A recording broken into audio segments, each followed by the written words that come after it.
Badan Ekonomi Kreatif atau dikenal dengan Bikrab melaksanakan workshop Bikrab Development Day di Ballroom Hotel Novotel Palembang, Minggu 9 Juli 2017. Palembang kota kelima, sebelumnya sudah dilaksanakan di Manado, Bogor, Solo, dan Denpasar. Kali ini Bikrab Development Day menghadirkan pembicara yang sukses dari industri digital dengan tujuan membuka cakrawala, wawasan generasi muda dan masyarakat umum.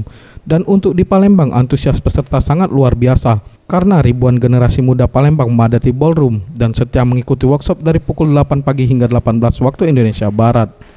Hari Santosa Sunkari selaku Deputi Infrastruktur Bikrab menyampaikan Bikrab ini bertujuan untuk menambah tenaga kerja yang berkecimpung di dunia digital sesuai kebutuhan industri serta bertambahnya produk ekonomi kreatif digital.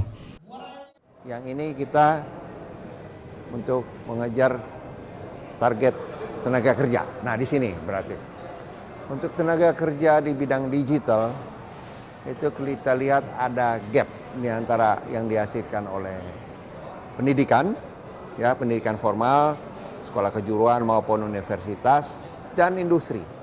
Nah, gap itu yang kita isi.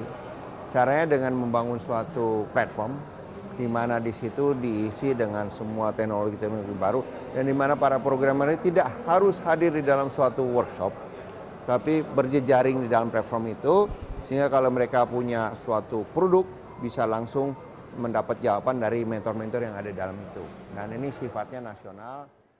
Sementara itu, Ketua Asosiasi Game Indonesia, Narenda Wicaksono mengungkapkan peluang bisnis dari dunia digital khususnya game sangat besar, namun di Indonesia masih sedikit yang bergerak atau mengambil bisnis ini.